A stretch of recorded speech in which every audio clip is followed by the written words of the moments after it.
Alrighty, I'm gonna get going here. Just double checking a couple things, and then I'll be ready to start. Shouldn't take me too long today. I've got about everything I need going. Just got to do two things here real quick, and then I'm gonna try the next time. By the next time I do this, I should hopefully have um my intro playing, so nothing happens until I actually start.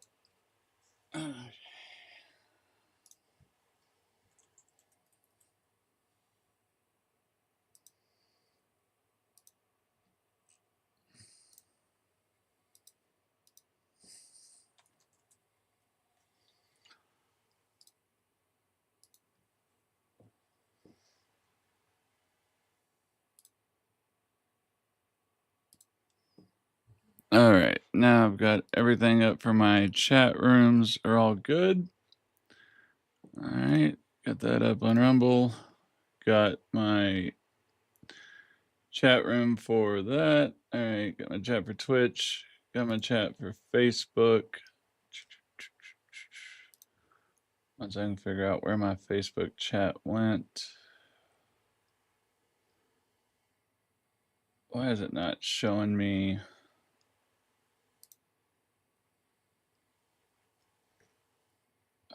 Sorry, I wanted.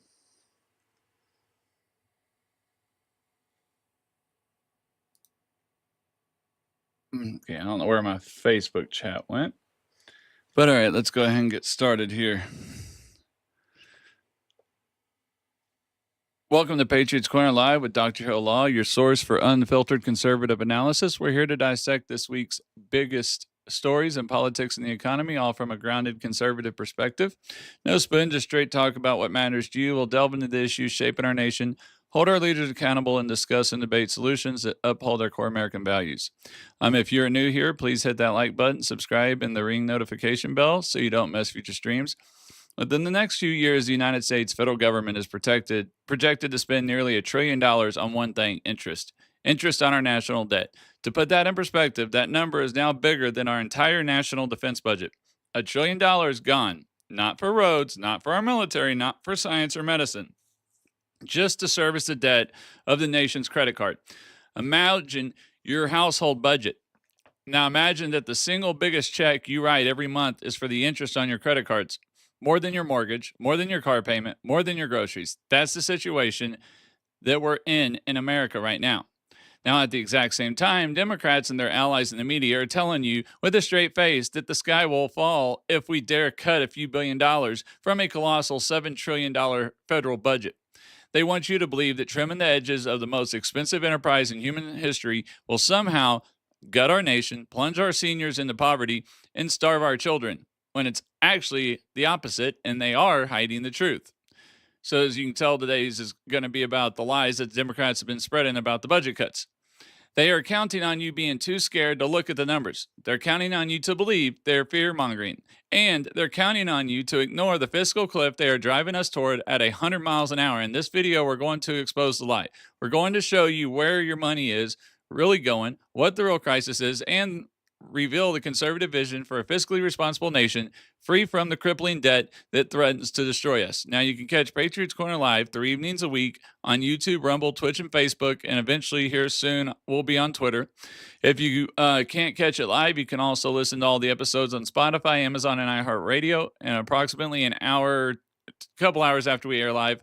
Or you can catch all of our past episodes on our website at Patriots Corner with drhilllaw.com.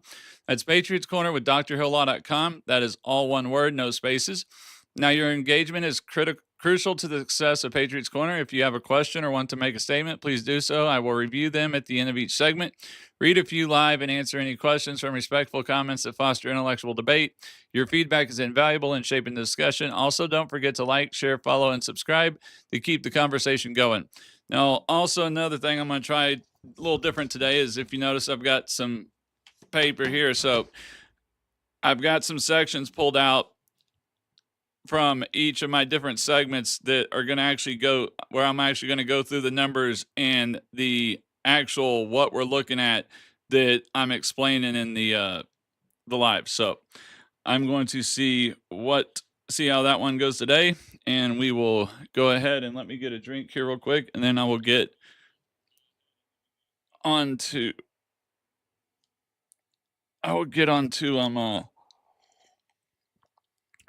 starting with segment one. The lie they are selling you. All right, now let's start with the narrative. It's a story you've heard 1,000 times, and it's been blasted across every mainstream media platform right now. It goes something like this: Republicans, those mean-spirited conservatives, are proposing budget cuts, and these aren't just numbers on a spreadsheet. No, they claim these are attacks on the very fabric of American life. They were throwing Granny over the hill. You'll hear that any reduction in spending means we are hollowing out public education, that your child's school will crumble, their teachers will be fired, and their future will be dimmed. They'll tell you that conservative budgets will gut Medicaid, throwing your elderly parents out of nursing home and denying life-saving care to the disabled. They'll scream that we're taking food from the mouths of hungry children by reforming food stamps. They'll warn you our air will become unbreathable and our water undrinkable if the EPA's budget is touched. Every single cut, no matter how small or sensible, is framed as an act of pure evil. It's portrayed as a zero-sum game where the only way to fund our military or secure our border is to steal from the poor and vulnerable. The message is designed to be terrifying. It's a political strategy with one goal: make you so afraid of the solution that you ignore the problem. It's like a doctor telling a patient they have a life-threatening infection, but the patient is so terrified of the antibiotic shot that they refuse treatment, allowing the infection to run rampant. This entire narrative is built on lies: a lie of omission, a lie of context, and a lie of intent. They omit the sheer scale of the budget and the astronomical waste within. They present cuts in a vacuum, ignoring the fiscal canyon we're standing on, and they lie about intent, painting conservatives as wanting to hurt people when the entire goal is to prevent the inevitable economic collapse their policies will create for everyone. They want you to focus on the scary sounding cut of a few $1 billion, hoping you won't ask about the $7 trillion budget it's coming from. That's like telling a man who weighs 700 pounds that he's going to waste away because he decided to skip a donut. It's absurd. The whole point is to shut down debate, replace rational thought with raw emotion, and ensure the Washington spending machine keeps humming along no matter the cost to the rest of us. But we're not going to let them. We're going to look at the books. As we come to the end of our first segment, I'd like to remind you to please like, comment, follow, or hit the subscribe button so you won't miss future episodes. Also, I will now take any questions and reply to a few comments before starting the next segment. Please don't forget to check out our website, Patriots Corner with drhilllaw.com. That is Patriots Corner with drhilllaw.com. Also, I just finally got my X page back up, so please also follow me on X at Dr. Hillaw42. That's at Dr. Hillaw42 on X. Because eventually, once I can get my followers built up on that, I will start going live on X platform too. Now you can sign up for free to access our weekly blog, receive notifications about our next live show, and hit the subscribe button, which takes you to our locals community. There you can support the show, gain access to extra content, and participate in one-on-one discussions. Now, so far, I still don't see any... So far, I still don't see any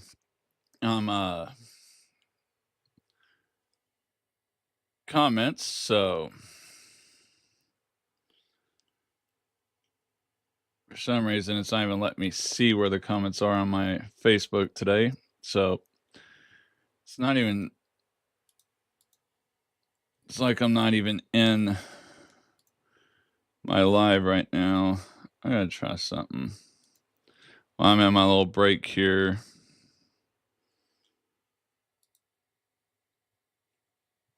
Why is it not showing me as... I know I'm live. So why is it not showing me in the live? That makes no sense. There we go. Now I think I'm where I need to be.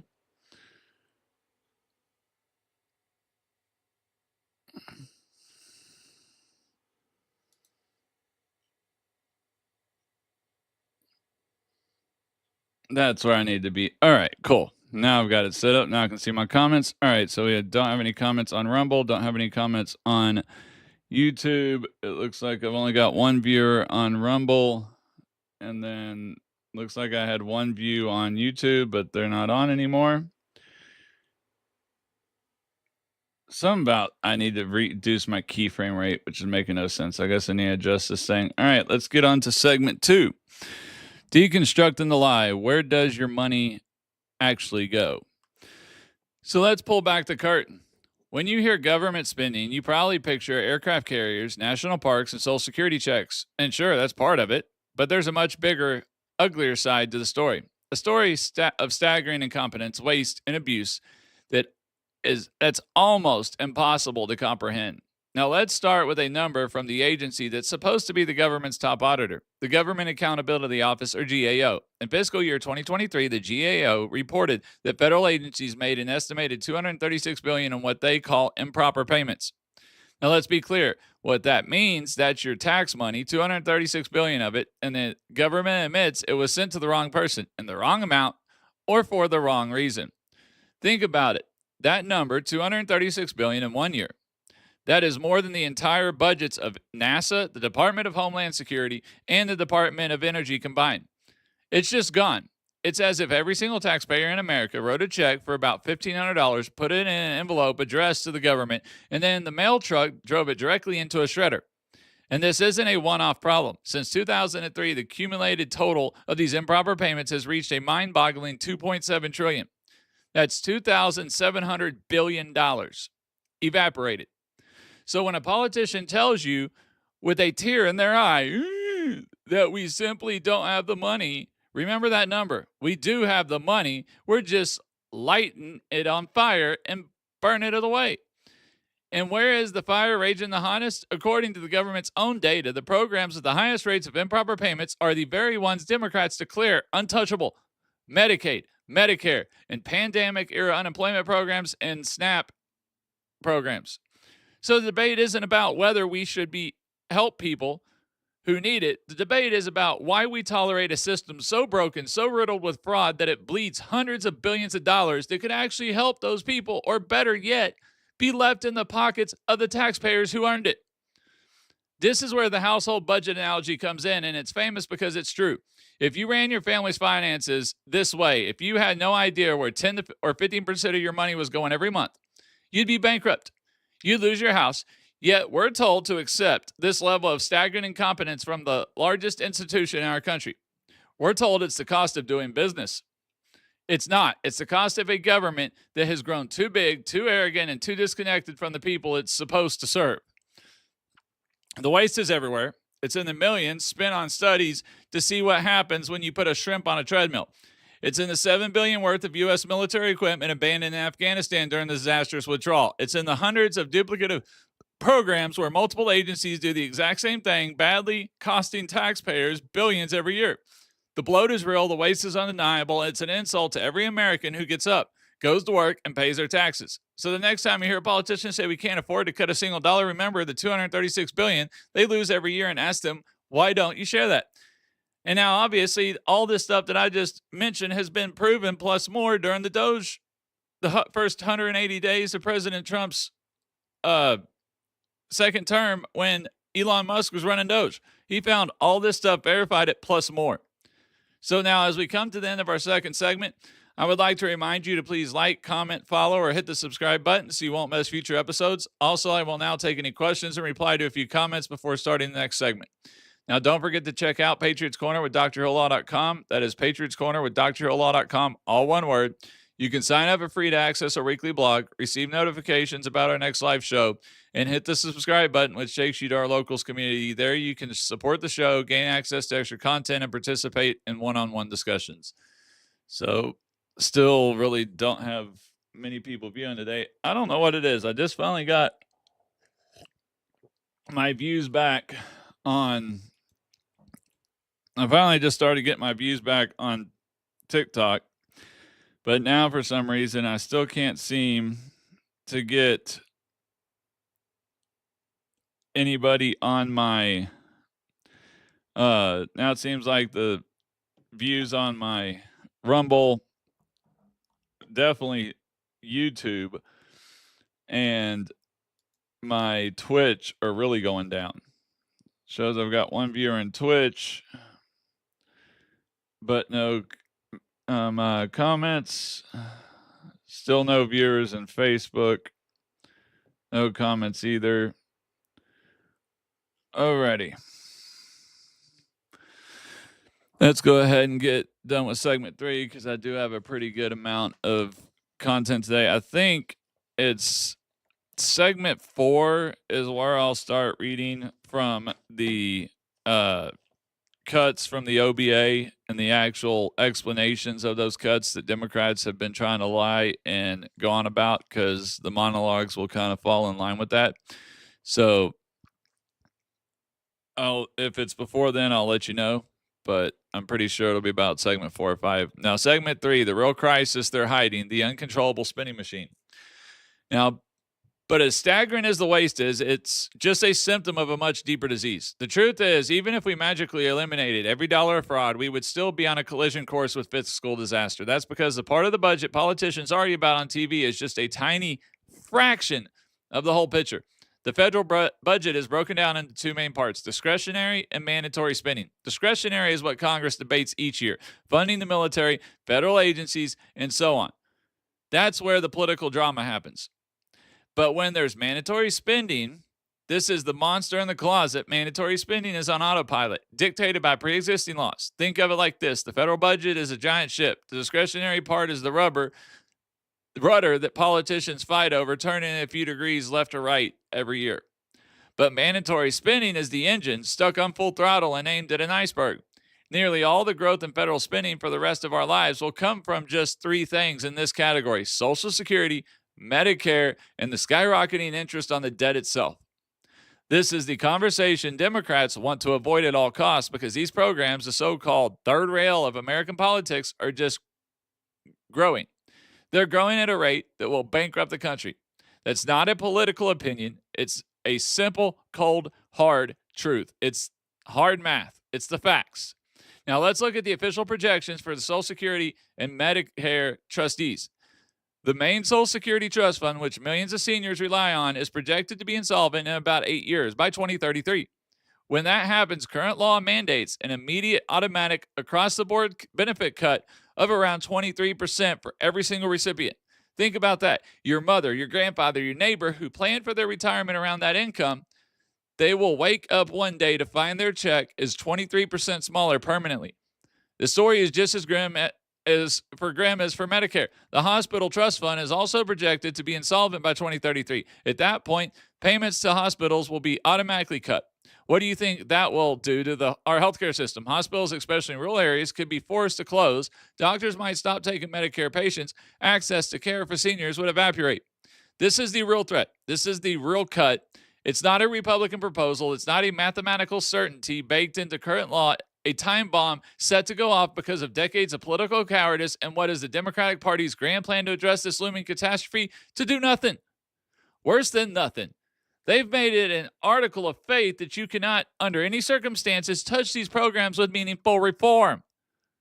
Suggest gradually increasing the retirement age over decades to account for longer lifespans. They call it a war on seniors. Suggest tweaking the inflation formula to be more accurate. They scream that you're balancing the budget on the backs of the elderly. Their position is a monument to denial. They treat Social Security and Medicare not as a promise to be secured, but as a political weapon for short-term gain. They would rather preside over the automatic catastrophic collapse of these programs than spend an ounce of political capital to save them. The real crisis isn't the spending cuts being proposed today that were proposed. It's the spending cliff they're telling you to ignore. All right, so I guess it was this one that I was talking about. So let me get into let me skip to, because I think that was actually on my. So the Medicaid cuts that were set into the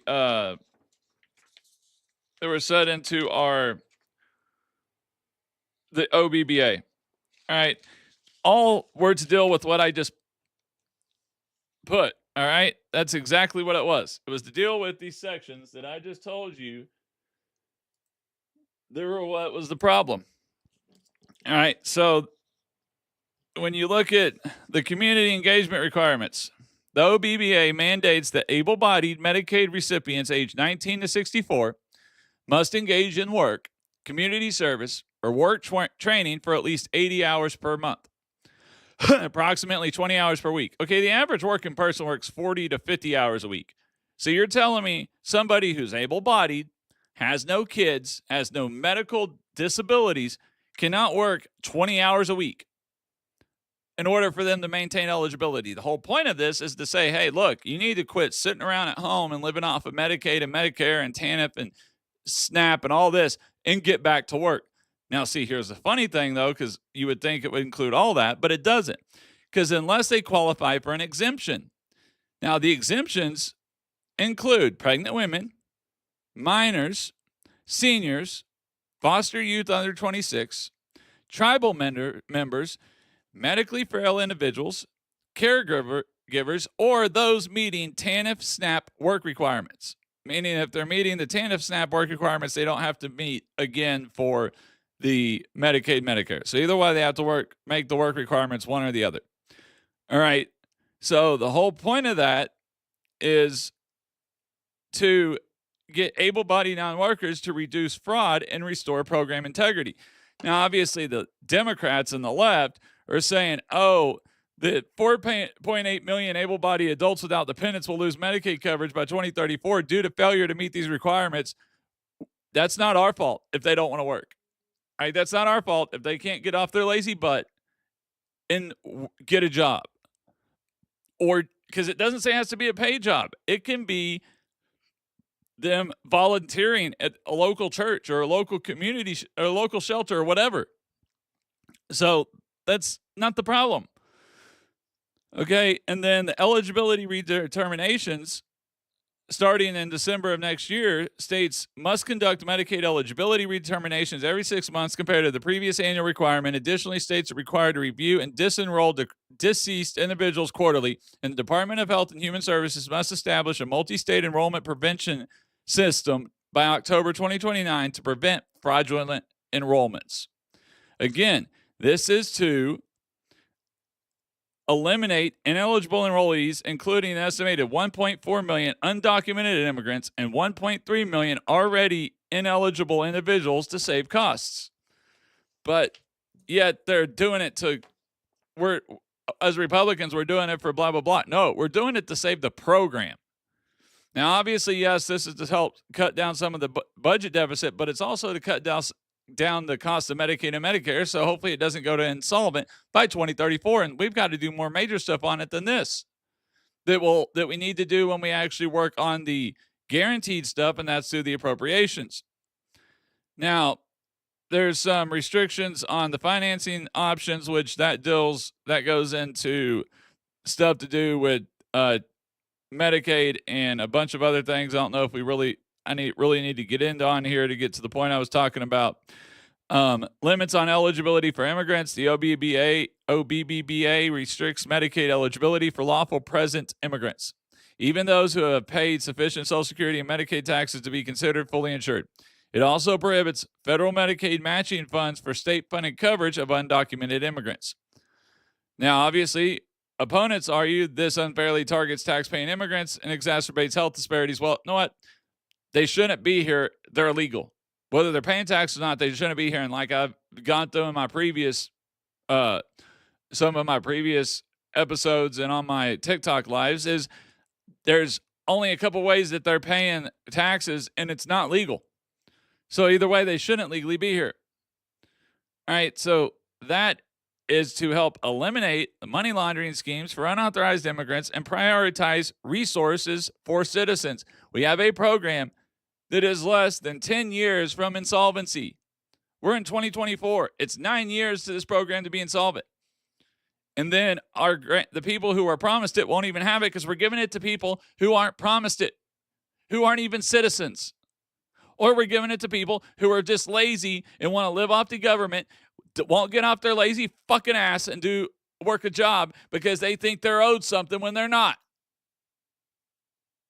Nobody's owed anything but the right to life, liberty, and the pursuit of happiness. None of that says you are guaranteed happiness or that you are guaranteed a house or food or medical care. It says you have the right to pursue, not guaranteed. If you don't get up off your ass and do your own stuff, then you don't get it. So those have to do with those ones. And then obviously increased cost sharing and enrollment barriers, and then the offsets for the hospital relief.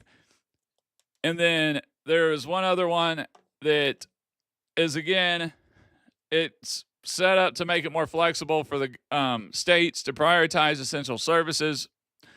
And then the pay-as-you-go cuts, the OBBA's projected $4 trillion deficit increase triggers the statutory Pay-as-you-go Act of 2010, which could lead automatic. They claim it can lead to automatic Medicare cuts of nearly $500 billion, including a 4% reduction in hospital payments unless Congress intervenes. Okay, this is a 4% reduction in hospital payments. We were just talking about a 23% reduction in hospital payments. Explain to me, if we can expand this program add another 5-6 years by only decreasing hospital payments by 4% versus 23%, doesn't that sound like common sense? I mean, really, do we want Medicare to just go and wait 9 years and then it's gone? And honestly, a lot of the people who are even in Congress will either be retired or not even with us anymore because they're so old. And they don't care because they don't have to do with Medicare because they're on government. They have the government insurance guaranteed for the rest of their life. So, I mean, that's just that. So it's ridiculous. All right. This BS that,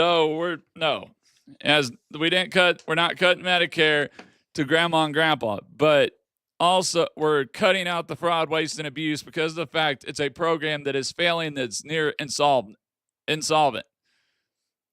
The other way that they're trying to fix Medicaid, Medicare is through the MAHA movement, because the one reason why it's going bankrupt is because outside of our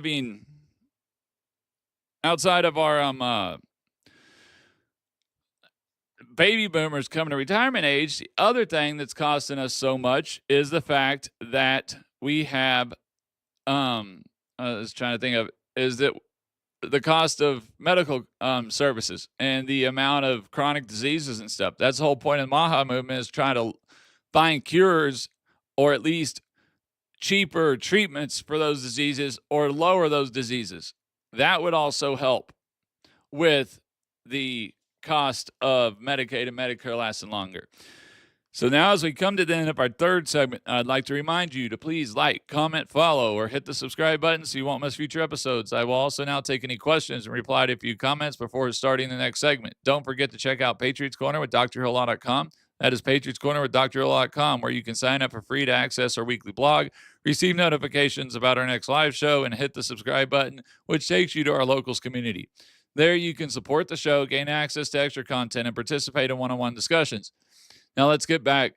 Okay, that's from another one. Let me get a drink real quick. Why is it not sending? Is it because it's not? Did I never save the changes? Oh, that's why I never saved the changes.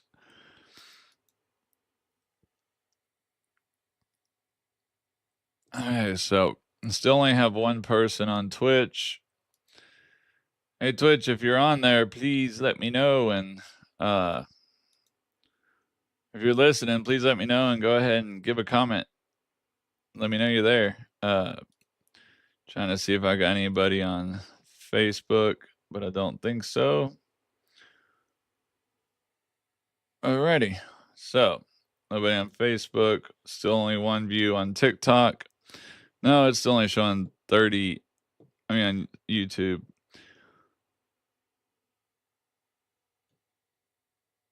Why is my YouTube not?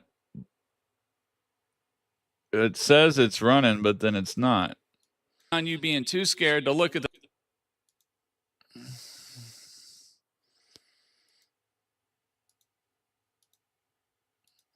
Okay, why is it not updating? Okay, sorry guys. I'm gonna exit out of my. I'm trying to keep up with the. Make sure all my lives are done. I need to take a break there for a second, anyways. Get a drink. All right. Let's get going. I think it's already been 30 minutes. Yeah, this is going to be a long one tonight. All right. Segment 4, the hidden tax, how government spending fuels inflation. So we have a government that wastes hundreds of billions of dollars in entitlement programs on a path to bankruptcy. But the damage doesn't stop there. There's another more insidious consequence of this out-of-control spending, something every American family has felt in their bones: inflation. For decades, we were told that government deficits didn't really matter. We've just lived through the painful results of that failed experiment. When the government spends trillions of dollars it doesn't have, it has to get the money from somewhere. It doesn't grow on trees. It can tax, borrow, or have the central bank print more money. When it chooses massive borrowing and money printing, it floods the economy with cash. It's like pouring gallons of water into a single glass. It's going to overflow and make a mess. More dollars chasing the same amount of goods. What does that do? It makes every single dollar in your wallet worth less. Keyword, worth less. This isn't a mystery, it's Economics 101.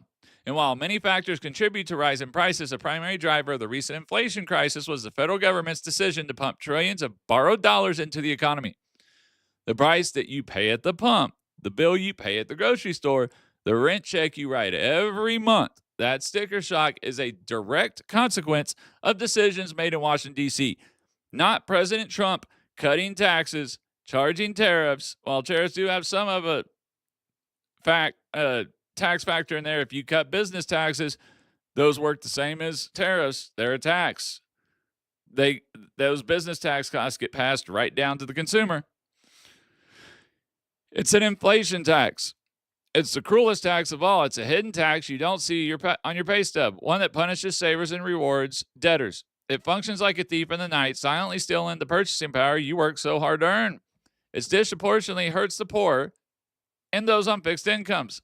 Like our seniors, their Social Security check may go up a few points, but if the cost of food, gas, and medicine goes up by double that, they fall further and further behind. So when Democrats push for trillions more in new spending, what they're really pushing for is another round of the inflation tax. They're advocating for a policy that will devalue your savings, raise the cost of living, and make it harder for your family to get by. They get to hand out goodies to their political allies, and you get to pay for it through higher prices on everything you buy. It's the ultimate shell game, and it's time we saw it for what it is. If you are tired of being lied to about where your money is going and where you believe it's time for some fiscal sanity, do me a favor and hit that subscribe button. We're here to give you the facts they don't want you to hear. And we'll talk about the solution here as we're coming after we get to the end of our fourth segment. Also, please remember to like, comment, follow, and hit the subscribe button so you don't miss future episodes. Also, I will look at comments and reply to any questions if we have any. Please check out my website at Patriots Corner with drhilllaw.com. That's Patriots Corner with drhilllaw.com, all one word. Also, please follow me on my new Twitter account at drhilllaw42. You can sign up for free to access our weekly blog, receive notifications about our next live show, and hit the subscribe button, which takes you to our locals community. In there, you can support the show, gain access to extra content, and participate in one-on-one discussions. That's from our website. All right. Still no. I don't know if I'm just not able to. If something's happening, I'm not getting live chats or what's going on, because I don't see any chats. It's got my full there. I don't see any chats in Rumble. Even though I see 2 people in Rumble, I've got had another person in YouTube, but they went out. Still don't have anybody in Facebook, even though it is on active. So, all right, still only have one person in Twitch. All right, let's get on. I'm gonna grab a quick drink and let's get on to segment 5. The conservative vision of prosperity. Okay, so if the path we're on is one of waste, denial, and a guaranteed debt crisis, what's the alternative? The left wants you to believe there's no alternative, that we're trapped, and the only choice is an ever-growing, ever more expensive government. That is the biggest lie of all. There is another path. A path of fiscal sanity, economic growth, and long-term prosperity is the conservative vision.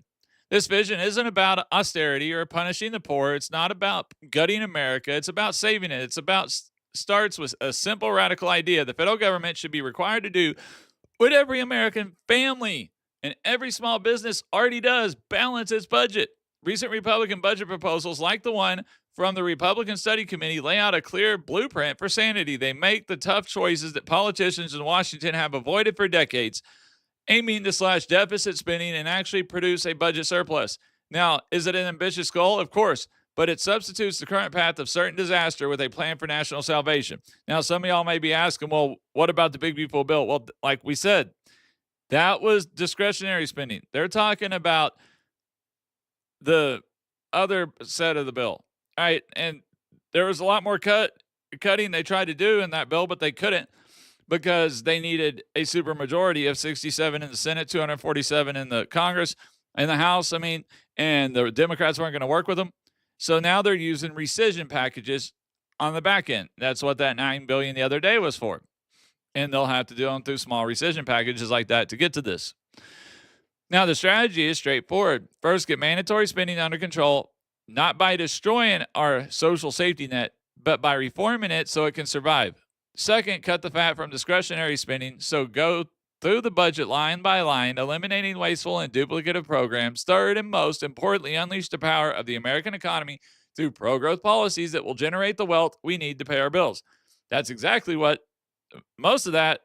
Well, that was a combine of what DOGE did. Now, obviously, DOGE was less of a, okay, this is done, and more of a, hey, here's what you should do, Congress. It was for Congress to do because a lot of it has to be, there was some that Trump could do through executive order and himself, but the rest of it, they need Congress to pass legislation for. So a lot of this still has to do with Congress, which is why I'm harping on this and why we have got to get out and make sure that this midterm we get out and vote, and we turn out to vote as if it was the primary election with President Trump in it. Because if we lose our majority in the Senate and the House and don't gain on our majorities, we will not get any of this done. His second 2 years will be 2 years of nothing, of gridlock, because the Democrats have already proven they are not willing to work with President Trump, no matter how good of an idea it is. And we see why is because, they tried to destroy President Trump. They didn't even want him in there, to the point where even the Obama administration literally created, manufactured intelligence to perpetrate the Russian hoax. So, obviously, it's to unleash the power of the American economy through pro-growth policies, which is what we did. Now, this is a vision and responsibility. It says we owe more to our children and grandchildren, that a mountain of debt. It's a vision that has more faith in the American people to thrive than in a bureaucrat to spend their money wisely. It's a choice. It's the only choice that leads to a future where America is strong, solvent, and free. Now, as we come to the end of the fifth segment, I would like to remind you, please like, comment, follow, and hit the subscribe button so you won't miss future episodes. Also, I will now take any questions, reply to a few comments before starting the next segment. Now, don't forget to check out Patriots Corner with drhilllaw.com. That's Patriots Corner with drhilllaw.com, all one word. Also, please follow me at my new X page at drhilllaw42. Now, on the website, you can sign up for free access to access our weekly blog, receive notifications about our next live show, and hit the subscribe button, which takes you to our locals community. There you can support the show, gain access to extra content, and participate in the one-on-one discussions. One other thing I wanted to go back to, because I thought I was going to bring it into here, but on the Social Security program, but I forgot that it didn't really talk about Social Security as much as it did Medicaid and Medicare. But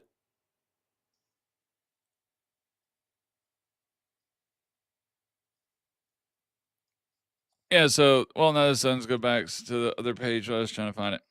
Okay, yeah, the CBO and Social Security Administration project that the OASI Trust Fund will be depleted by 2033.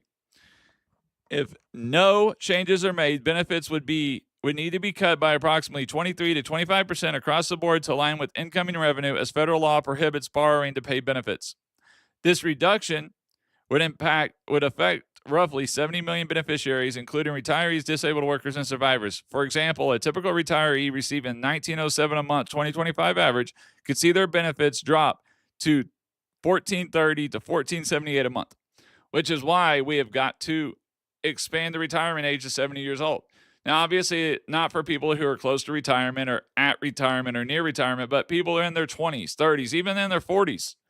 People who are young enough that can survive to wait an extra 5 years for retirement when people are living till they're in their late 70s, 80s now. We've got to increase retirement age to expand that out. So all this complaining and lies about the left, I mean, even SNAP is coming close to being insolvent, has got issues. All right, so there's a bunch of problems that we got going. Now, Medicare, while it's not attached to the budget itself, the Medicaid program going down will affect Medicare. So there's another thing there. So this SNAP is not done. So what the SNAP was done was the working administration thing too, to help get people from committing fraud on it. So the OBBA's 5% state cost sharing requirement stated starting in 2027, some states might cut benefits to limit eligibility to manage budgets, worsening food insecurity but that's now the state should have the money to do it. The federal government's got to cut it because there's too much, there's too many people taking that are committing fraud. So I am going to go ahead and get on to segment 6 because I still got one more segment after that. I still don't see anything in the chat rooms. I do see it looks like we got a couple more people in here. Looks like I've had a third viewer in YouTube, but I don't see if they're still on there. Nope. There it looks like we've got 2 people in Twitch. So I'll go ahead and get on to segment 6, reforming, not destroying. So now let's talk details, because this is where the fear-mongering kicks into high gear. The moment you say reform, the left screams cuts. Let's be very clear about what the conservative vision for these programs actually is. Take entitlements, the biggest driver of our debt. Doing nothing guarantees their insolvency, ensures a massive automatic benefit cut for every senior. The conservative approach is the only one that actually saves the programs. It's like seeing that a bridge is structurally unsound and will collapse in a few years. The irresponsible thing to do is nothing. The responsible thing is to close it for repairs and reinforcements so it can serve people for generations to come. Recent proposals don't cut benefits for anyone in or near retirement. Instead, they propose modest, common-sense changes for younger workers who have decades before they retire. This includes gradually adjusting the retirement age to reflect longer life expectancies and modernizing benefit calculations. This isn't a cut, it's a rescue mission. It's telling our kids and grandkids that the promise of Social Security will be there for them, just as it was for their grandparents. So now let's talk about welfare programs such as food stamps. The left frames any reform as starving children. The conservative vision frames it as a promoting work and dignity. The goal isn't to punish, but to empower. Tying benefits to work requirements for able-bodied adults without dependents isn't cruel. It's a time-tested way to help people achieve self-sufficiency. I mean, even Bill Clinton wrote a law almost word for word the way President Trump wrote this one. I forgot who removed it. It may have been Obama. I can't remember who removed it, but Bill Clinton put in the same exact law. So it reserves taxpayer-funded resources for those who truly can't provide for themselves, the elderly, the disabled, and children. It's a policy that says we believe in the potential of every American and that a government check should be a temporary hand up, not a permanent way of life. What about education? For decades, the federal government has inserted itself more and more into schools, spending billions and actually trillions. And what do we have to show for it? Test scores are flat, and our students are falling behind way behind their peers internationally. The experiment of federal control over education has failed. The solution isn't to throw more money at a broken bureaucracy. It's to return both the money and the control of parents and local communities. This means promoting school choice, allowing tax dollars to follow the student to whatever school, public, private, or charter, best fits their needs. It fosters competition and innovation, not a one-size-fits-all system for Washington, D.C. That's another thing we'll get in. I'm going to get in this. The left is complaining because President Trump wants to cut or wants to do away with the education department. He's not going to do away with the funding for the education department. He's just doing away with 3,000, 4,000 employees in Washington, D.C. that are totally disconnected from the actual states and the actual parents and what works in those states and helps those kids, that are spend more money on themselves, spend more money on operating the system, spend more money on payroll than they actually spend on the kids. So think of all the money that will be saved by not having the education department and then putting everything back to the states and just sending the states the money that they need. Not only does it save the federal government money, it also gives us more money to put towards our kids if needed. But getting rid of a federal bureaucracy in Washington, which I don't know what it is, but I mean, even most Democrats, maybe not necessarily in control, but most Democrats don't trust the government. Most Republicans don't trust the government, at least the federal government. So why would you want the education department to stay there? It's not going to cause schools to be worse. The schools will be better because the local school boards in the local states will control their schools. The money that's being saved from all those payrolls of the over 3,000 employees of the education department can be given out to states who don't have as much money, who don't get as much money, who need more for education to help out poorer areas, versus paying a bunch of bureaucrats to live off the government in Washington, D.C. Now, finally, there are the programs that are truly non-essential, like funding for public broadcasting or certain forms of foreign aid. The question isn't whether these things have any value, but whether they are a core responsibility of the federal government, paid for with taxes from a roofer in Ohio or a waitress in Florida. Should that waitress be forced to subsidize a radio station in a wealthy city? Should that roofer's taxes be sent to a country that works against American interest? Conservatives argue the answer is no. This isn't about being isolationist or uncultured. It's about priorities. When your own fiscal house is on fire, you stop worrying about redecorating your neighbors. So as we come to the end of segment 6, I would like to remind you, please like, comment, follow, and hit the subscribe button so you won't miss future episodes. Also, I will now take any questions or reply to a few comments. Before starting the next segment, don't forget to check out Patriots Corner with drhilllaw.com. That's Patriots Corner with drhilllaw.com.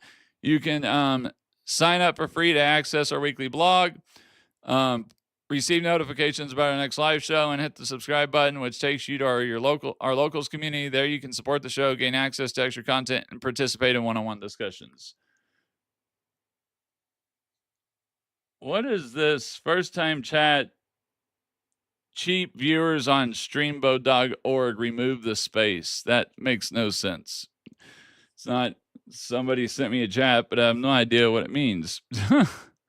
So I guess nothing to really reply to because it's not asking a question or saying anything. It's just a link. Don't see anything on any of my other.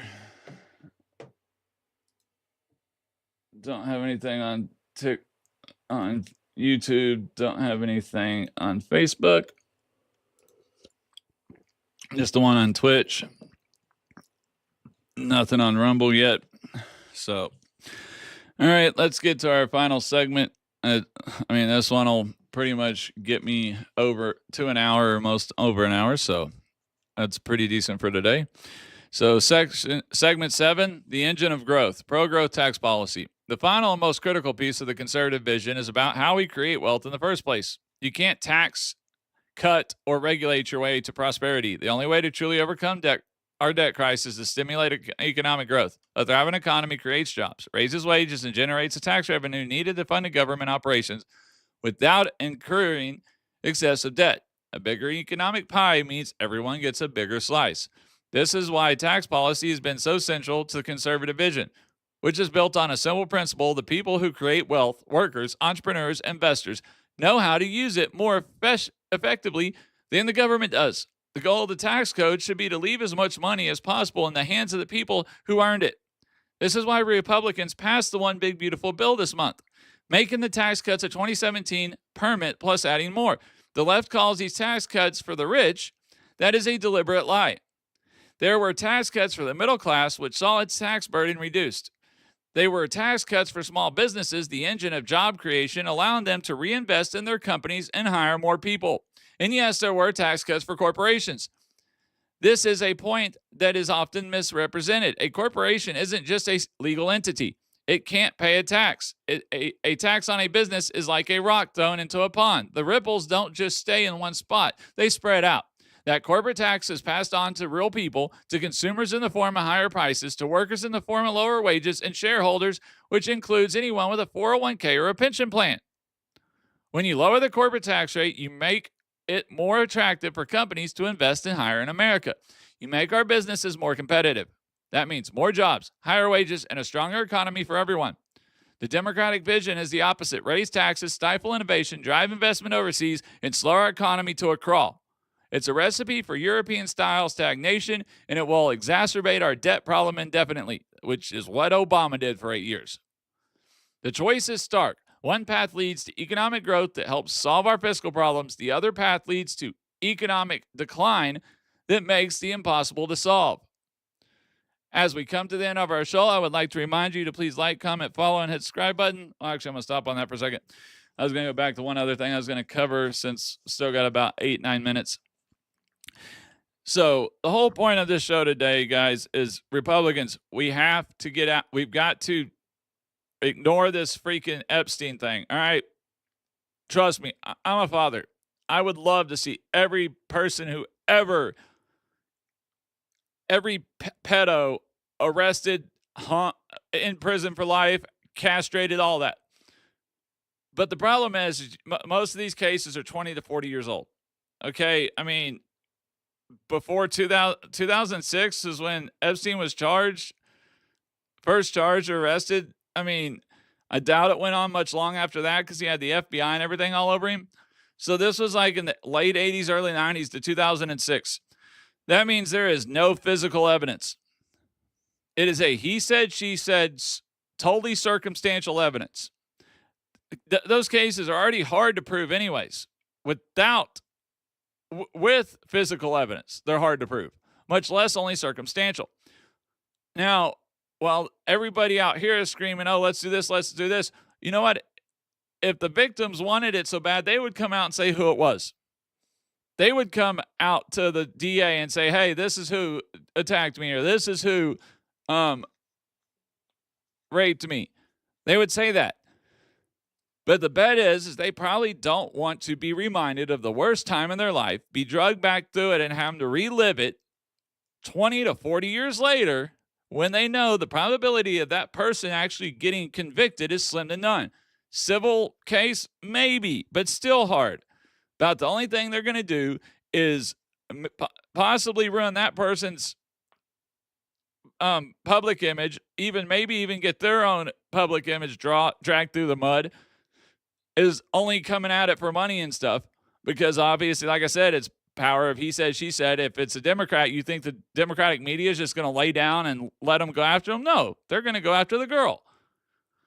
Now, obviously, if it's a Republican, that's a different story.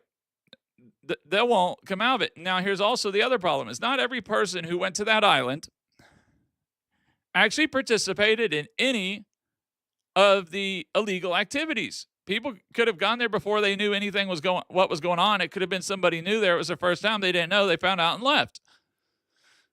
And you say, well, why they didn't say anything? Well, because they didn't want to get killed. They didn't want to wake up with people in ski masks over them with the silencer ready to shoot them. Because that's the type of powerful people that were those parties. Maybe they should have got protection, said something, yes. But now, literally, this whole Epstein thing, I don't even think there's really a list. I mean, this was a island of parties doing illegal stuff. It wasn't a wedding. There wasn't a freaking guest book sitting on the table that people took down. There wasn't somebody standing at the front door going, oh, is your name on the list? Is your name on a list? This isn't like you think in the movies. He didn't need a list. He knew exactly who was there. He probably had some secret card or some card, business card, or some little club card or something that got you in. He didn't have a list of people's names. They probably didn't even tell each other their names unless they knew who they were, because of what was going on. So the probability of there really being a list is slim to none. What you're going to have is witness statements. What you're going to have is maybe picture or videos. I doubt videos, maybe some pictures and witness statements, but you're not going to have a list like people are thinking. All it's doing is you're distracting from what needs to get done. You're letting the Democrats distract us from the truth. They say, oh, President Trump talked about it his whole campaign. No, he didn't. He mentioned the Epstein. He responded to the Epstein question twice, and he was asked in 2 different interviews. That was the only time he talked about it. Go look on Google, Google's AI Gemini. Go look on Grok. Go look on Microsoft's AI. Go look on any AI. He said it twice during he talked about it twice during the 2024 election cycle. So quit letting that be distracted. All right. Go for what will actually get us going and worry about what needs to get done. And that's one thing is to make sure that we turn out for the midterms. We don't let this thing with Epstein, and President Trump did just say that he was going to declassify all the grand jury testimony and all the grand jury papers. He was going to have all that declassified and have that released. All right. So he's trying to get there. He's trying to do it. But because Bongino and whatever thought when they weren't even in, they didn't even know what was in there. They weren't even in office, said all this stuff on their news channels and on their podcast. And then because Alex Jones and everybody started talking on their podcast, making all these conspiracies up, nobody can believe that there wasn't a black book or something. I mean, come on, this guy was highly intelligent, very rich. There's not a black book. There's wire transfers. You know how hard it is to track wire transfers, especially with all the laws that comes with banking, especially if it was transferred to a Cayman Island bank or a Swiss bank that doesn't share that type of stuff? I mean, you think they just did it at Bank of America or something where the FBI could easily get a track on it? No. Come on, people. We need to get back and focus on what's important right now. Not saying that those women getting justice isn't important. But the problem is the probability in our justice system and based on the way laws are, they won't get it no matter what. They will sit there and they will get drugged through it, have to relive the past, possibly go into depression, have the media all over them, not necessarily become media famous in a good way. And you could ruin somebody else's life that maybe they remember to being the wrong person or just don't like that person, want to say it's that person because they're famous. And then you ruin that famous person's life. So let's quit. The guy's gone. He can't hurt anybody. He was arrested for doing what he got charged with it and he lost his life. All right. It's done. It's gone. It's over with. It's a sad thing that happened, but it was 20, 40 years ago. Most of the cases are already past the statute of limitations anyways, so there's nothing you can do.